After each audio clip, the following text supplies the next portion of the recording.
নমস্কার, আমি শ্রেয়া। আপনারা এখন দেখছেন সংবাদ শিরোনাম। নদিয়ায় শান্তিপুরে তাঁতশিল্প দীর্ঘদিন ধরেই বহন করেছে বাংলার ঐতিহ্য। আগে এই শহরেই শোনা যেত তাঁতের খটখট শব্দ, এখন এই চিত্র প্রায় বিলুপ্ত। আধুনিক বৈদ্যুতিক তাঁতশিল্পে আসার হস্তচালিত তাঁতশিল্পের ছবি প্রায় বিলুপ্ত হয়ে গেছে। ঠিক এই সময় নদিয়া শান্তিপুর শহরে 20 নম্বর ওয়ার্ডে সুদক্ষ কারিগর আবু সেলাম শেখ এক অভিনব কাজ করে ফেলেছেন। মাত্র 3.5 ফুট উচ্চতা ও 2 ফুট প্রস্থের একটি অতি ক্ষুদ্র হস্তচালিত তাঁত তৈরি করেছেন তিনি।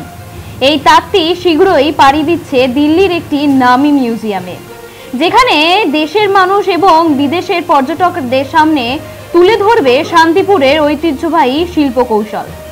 আবু সালাম শেখ মূলত কাঠের আসবাবপত্র এবং নকশার কাজ করেন। সম্প্রতি কলকাতার এক প্রবাসীর কাছ থেকে অর্ডার পান এই ক্ষুদ্র তাঁত তৈরি করা।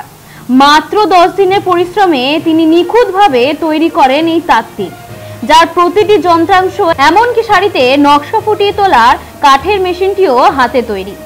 তার কথায় এই অর্ডারটা পেয়ে প্রথমে একটু ভয় পেয়েছিলাম, কিন্তু কাজটা শেষ করে এখন গর্ব হচ্ছে। শুনেছি দিল্লির এক মিউজিয়ামে রাখা হবে এই তাঁতটাকে, শান্তিপুরের নাম উঠবে দিল্লিতে।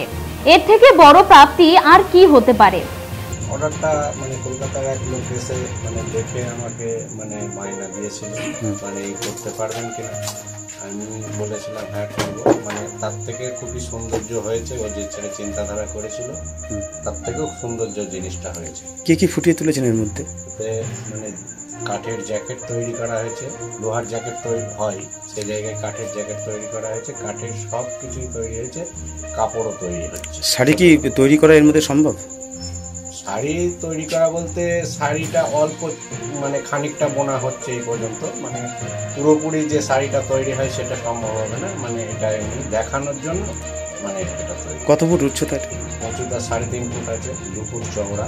আচ্ছা, স্বাভাবিকভাবে তাঁত কত চওড়া হয়? স্বাভাবিকভাবে 7 ফুট লম্বায় হয়, 4 ফুট চওড়া। তাহলে এটা কোথায় নিয়ে যাওয়া হবে? এটা আমাকে ওই ব্যক্তি বলেছে বাইরে চলে যাবে। এই পর্যন্ত কলকাতার লোক এসে বলেছে বাইরে নিয়ে যাবে। আচ্ছা, জানতে পেরেছেন যে কোথায় যাবে? এটা জানতে উনি নিজে মুখে বলেছে যে দিল্লি যাবে। এই পর্যন্ত বলে কথাবার্তা হয়। তার স্থানীয় তাঁতশিল্পীদের মতে এটি কেবল একটি মডেল নয়, বরং হারিয়ে যেতে বসা শান্তিপুরের তাঁতশিল্পের একটি জীবন্ত দলিল। তারা বললেন, আজকের দিনে যেখানে আমরা অন্য পেশায় বাধ্য হচ্ছি চলে যেতে, সেখানে এমন এক উদ্যোগ আমাদের আশার আলো দেখায়।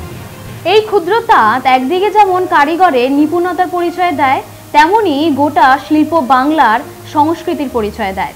দিল্লির মিউজিয়ামে যখন এই তাঁত শিল্প নিদর্শন করা হবে, তখন নিঃসন্দেহে শান্তিপুর সহ গোটা নদিয়ার এক গর্বের মুহূর্ত হয়ে থাকবে। আরো আপডেট পেতে চোখ রাখুন সংবাদ শিরোনামের পর্দায়। মানুষের পাশে, মানুষের সাথে আমরা আছি এই বাংলাতে। আপনারা দেখছেন সংবাদ শিরোনাম।